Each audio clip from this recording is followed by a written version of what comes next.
Good morning, beautiful people. Welcome to Bible in a Year with Lovie. We are reading the Life Application Study Bible, 3rd edition, New Living Translation. We finished Genesis yesterday. Whoop, whoop. We're on day 21, and we are starting with Exodus today. We're going to read Exodus 1 through 3, and then we're going to skip over to Matthew chapter 14, and we're going to read about half of that. So, I don't know if y'all have been following along or not, but if you haven't, it's all there. You can go back and catch up. The Bible is a really great book. Like, there are so many interesting and exciting stories of things that, God has done. The story of creation was in Genesis. But we're starting over here in Exodus chapter 1, and we're going to see what happens next. If you're just tuning in for the first time, please know that there are going to be words that I cannot pronounce, and I'm going to say them as best I can, and then I'm going to keep going. I mean, in real life, there are a lot of normal people just like me who stumble over words, and a lot of times you get to something you can't pronounce, and then there's like 14 other words you can't pronounce, and you get frustrated and you put the Bible down. But we're not going to do that. We're going to push right on through. All right? So with that said, if you're following along, flip over to Exodus chapter 1, and let's dive right in. Exodus chapter 1. These are the names of the sons of Israel. That's Jacob, who moved up to Egypt with their father, each with his family: Reuben, Simeon, Levi, Judah, Issachar, Zebulun, Benjamin, Dan, Naphtali, Gad, and Asher. In all, Jacob had 70 descendants in Egypt, including Joseph, who was already there. In time, Joseph and all his brothers died, ending that entire generation. But their descendants, the Israelites, had many children and grandchildren. In fact, they multiplied so greatly that they became extremely powerful and filled the land. Eventually, a new king came to power in Egypt who knew nothing about Joseph or what he had done. He said to his people, "Look, the people of Israel are now outnumber us and are stronger than we are. We must make a plan to keep them from growing even more. If we don't, and if war breaks out, they will join our enemies and fight against us. Then they will escape from the country." So the Egyptians made the Israelites their slaves. They appointed brutal slave drivers over them, hoping to wear them down with crushing labor.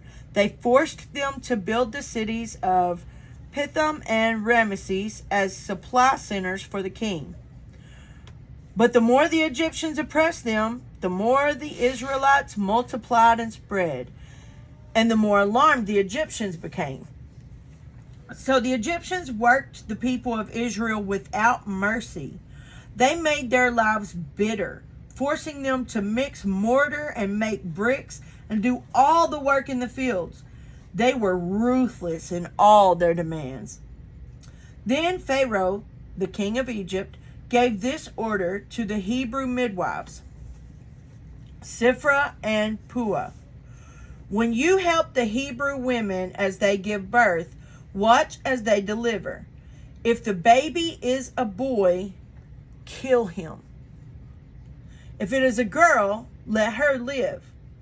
But because the midwives feared God, they refused to obey the king's orders. They allowed the boys to live too. So the king of Egypt called for the midwives. "Why have you done this?" he demanded. "Why have you allowed the boys to live?" "The Hebrew women are not like the Egyptian women," the midwives replied. "They are more vigorous and have their babies so quickly that we cannot get there in time." So God was good to the midwives, and the Israelites continued to multiply, growing more and more powerful. And because the midwives feared God, he gave them families of their own. Then Pharaoh gave this order to all his people: throw every newborn Hebrew boy into the Nile River, but you may let the girls live. I could not. Me personally, like, no. No, you're gonna have to kill me before you take my baby and throw it into a river. You got me all the way messed up. Like, no, we are not doing that. But, but it happened. It was a really terrible thing that Pharaoh did, like, goodness gracious. Chapter 2. About this time, a man and woman from the tribe of Levi got married. The woman became pregnant and gave birth to a son. She saw that he was a special baby and kept him hidden for 3 months. But when she could no longer hide him, she got a basket made of papyrus reeds and waterproofed it with tar and pitch. She put the baby in the basket and laid it among the reeds along the bank of the Nile River. The baby's sister then stood at a distance, watching to see what would happen to him.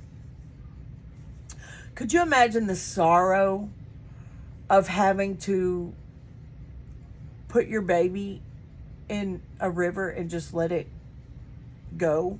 Like, I could not. I could not do that. And then still be forced into slave labor after that? Like, no, that's crazy. Woo, I'm so glad I did not live back in those times. Aren't you? Soon Pharaoh's daughter came down to bathe in the river, and her attendants walked along the riverbank. When the princess saw the basket among the reeds, she sent her maid to get it for her. When the princess opened it, she saw the baby. The little boy was crying, and she felt sorry for him. "This must be one of the Hebrew children," she said. Then the baby's sister approached the princess. "Should I go and find one of the Hebrew women to nurse the baby for you?" she asked. "Yes, do," the princess replied. So the girl went and called the baby's mother. "Take this baby and nurse him for me," the princess told the baby's mother. "I will pay you for your help." So the woman took her baby home and nursed him. So she ended up getting to nurse her own baby. I mean, like, look at God. Later, when the boy was older, his mother brought him back to Pharaoh's daughter, who adopted him as her own son. The princess named him Moses, for she explained, "I lifted him out of the water." Many years later, when Moses had grown up, he went out to visit his own people, the Hebrews, and he saw how hard they were forced to work. During his visit, he saw an Egyptian beating one of his fellow Hebrews. After looking in all directions to make sure no one was watching, Moses killed the Egyptian and hid the body in the sand. The next day, when Moses went out to visit his people again, he saw 2 Hebrew men fighting. "Why are you beating up your friend?" Moses said to the one who had started the fight. The man replied, "Who appointed you to be our prince and judge? Are you going to kill me as you killed that Egyptian yesterday?" Then Moses was afraid, thinking, "Everyone knows what I did." And sure enough, Pharaoh heard what had happened, and he tried to kill Moses. But Moses fled from Pharaoh and went to live in the land of Midian. When Moses arrived in Midian, he sat down beside a well. Now, the priest of Midian had 7 daughters who came as usual to draw water and fill the water troughs for their father's flocks. But some other shepherds came and chased them away. So Moses jumped up and rescued the girls from the shepherds. Then he drew water for their flocks. When the girls returned to Reuel, that's how I'm going to pronounce it. I don't know if that's right, but that's how I'm going to pronounce it. When the girls returned to Reuel, their father, he asked, "Why are you back so soon today?" "An Egyptian rescued us from the shepherds," they answered, "and then he drew water for us and watered our flocks." "Then where is he?" their father asked. Why did you leave him there? Invite him to come and eat with us." Moses accepted the invitation, and he settled there with him. In time, Reuel gave Moses his daughter Zipporah to be his wife. Later, she gave birth to a son, and Moses named him Gershom, for he explained, "I have been a foreigner in a foreign land." Years passed, and the king of Egypt died, but the Israelites continued to groan under their burden of slavery. They cried out for help, and their cry rose up to God. God heard their groaning, and he remembered his covenant promise to Abraham, Isaac, and Jacob.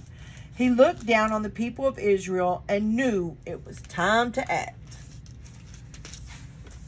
How many of y'all know that when you cry out to God, your cries ascend up to heaven?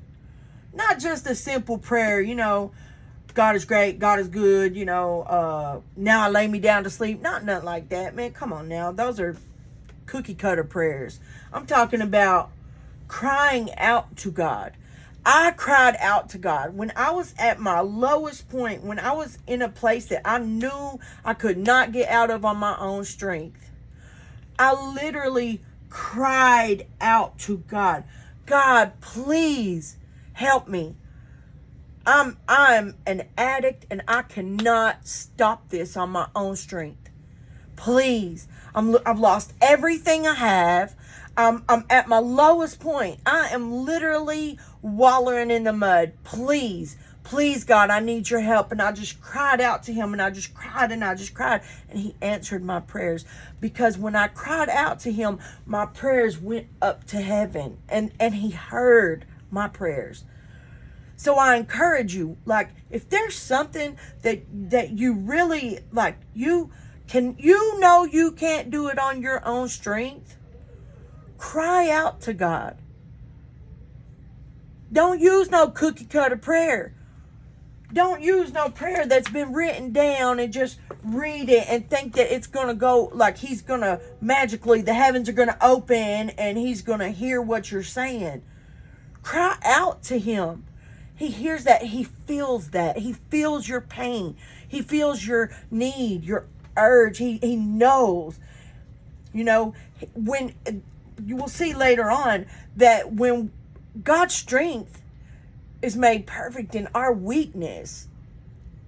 See, when I cried out to God, I was in such a weak spot. There wasn't anything I could do on my own to get out of my situation, and I knew it. That's the key. You got to recognize that whatever situation you're in, you can't get out of it on your own. When you recognize that and you cry out to God, he will come rescue you. It might not look like what you think it should look like, which we'll see here in a minute, but he will still come nonetheless. Because let me tell you, when he rescued me, it definitely did not look like what I thought it was going to look like. I'm sure I'll share more of my testimony with y'all as we go. But when he pulled me out of that clay, and I was just covered in mud. I tell you what, I was a dirty sinner. And when he rescued me, it totally blew my mind how it happened, and it did not look like what I thought it should look like. But God knows what he's doing. There's a purpose to his plan. It's not for us to understand every step of the way. It's just for us to trust that his purpose is greater than our plans. So, all right. Exodus chapter 3. One day Moses was tending the flock of his father-in-law, Jethro, the priest of Midian. He led the flock far into the wilderness and came to Sinai. Okay, I said it wrong the first time, but I know what I'm talking about now. Sinai, the mountain of God, where the angel of the Lord appeared to him in a blazing fire from the middle of a bush. Moses stared in amazement. Though the bush was engulfed in flames, it didn't burn up. "This is amazing," Moses said to himself. Why isn't that bush burning up? I must go see it. I'd have had to go see that too. That would have blew my mind. When the Lord saw Moses coming to take a closer look, God called to him from the middle of the bush, "Moses, Moses." "Here I am," Moses replied. "Do not come any closer," the Lord warned. "Take off your sandals, for you are standing on holy ground. I am the God of your father, the God of Abraham, the God of Isaac, and the God of Jacob." When Moses heard this, he covered his face because he was afraid to look at God. I think I would be too. I mean, yeah. I think if God showed himself to me in that way, I believe that would terrify me.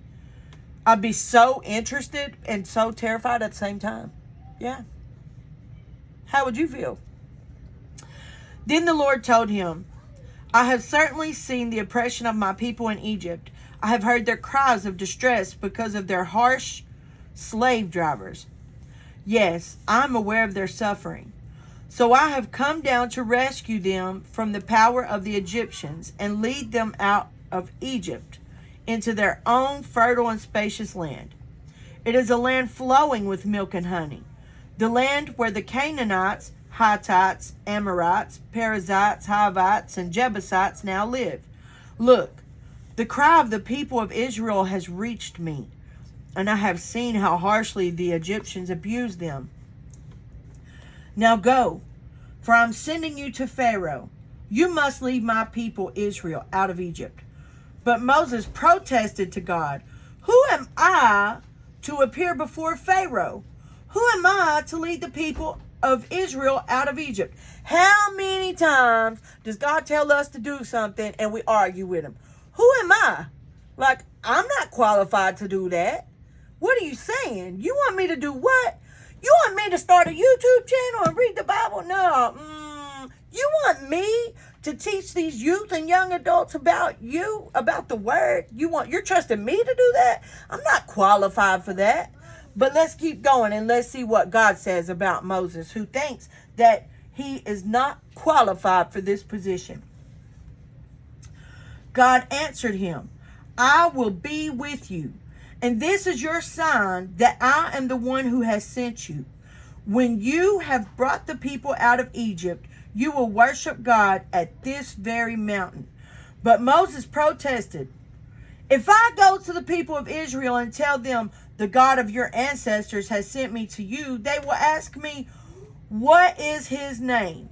Then what should I tell them?"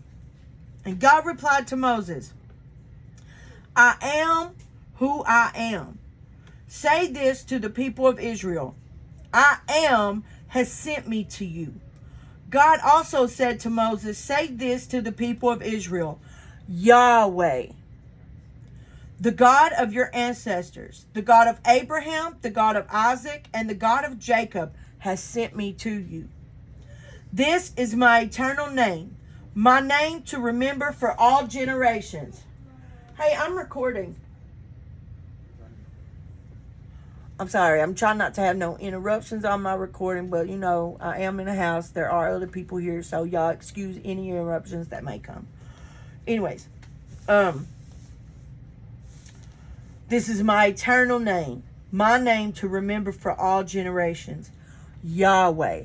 Yahweh is God's eternal name, the name we are to remember for all generations, Yahweh.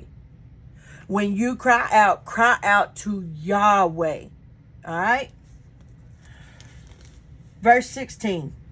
Now go and call together all the elders of Israel. Tell them, Yahweh, the God of your ancestors, the God of Abraham, Isaac, and Jacob, has appeared to me. He told me, I have been watching closely, and I see how the Egyptians are treating you. I have promised to rescue you from your oppression in Egypt. I will lead you to a land flowing with milk and honey, the land where the Canaanites, Hittites, Amorites, Perizzites, Hivites, and Jebusites now live. The elders of Israel will accept your message. Then you and the elders must go to the king of Egypt and tell him, the Lord, the God of the Hebrews, has met with us. So please let us take a 3-day journey into the wilderness to offer sacrifices to the Lord our God.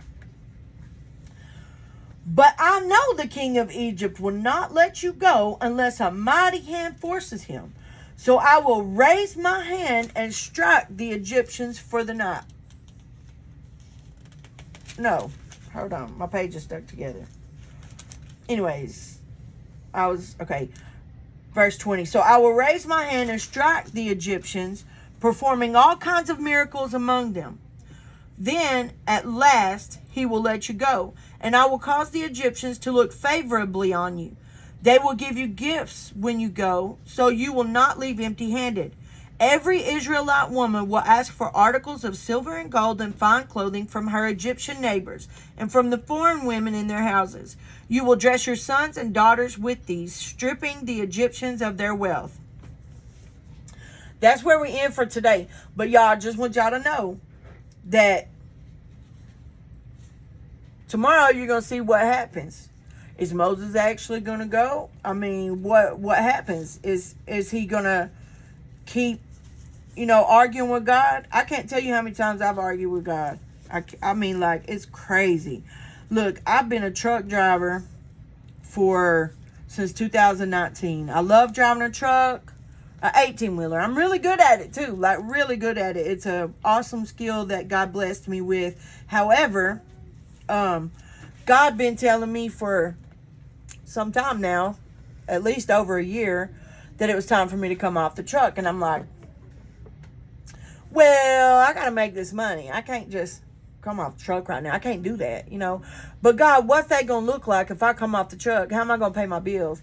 God, but, it's always one thing or another, one reason or another why I feel like I shouldn't come off the truck. But right now, I'm off the truck, not of my own. Like, eventually, God's just going to push you into it, I injured myself at work, and that landed me at home, and now I've been off work since the 1st of January, and I'm finally at a place where I understand what God's doing, and I'm trying to walk in complete obedience. So I'm trusting that,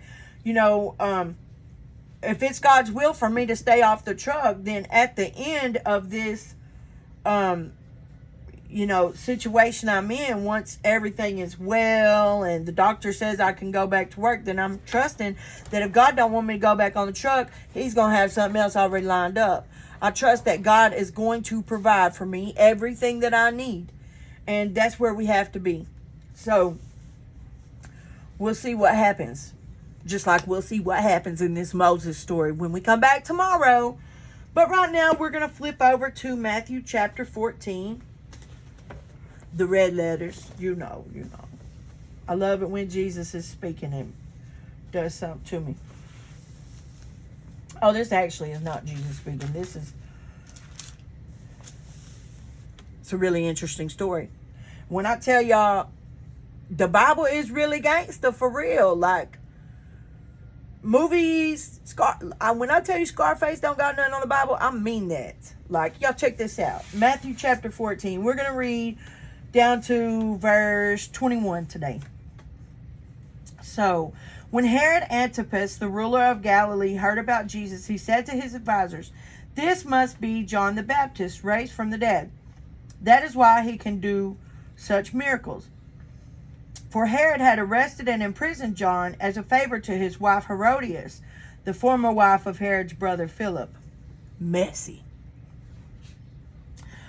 John had been telling Herod, "It is against God's law for you to marry her." Herod wanted to kill John, but he was afraid of a riot because all the people believed John was a prophet. But at a birthday party for Herod, Herodias' daughter performed a dance that greatly pleased him. So he promised with a vow to give her anything she wanted. At her mother's urging, the girl said, "I want the head of John the Baptist on a tray."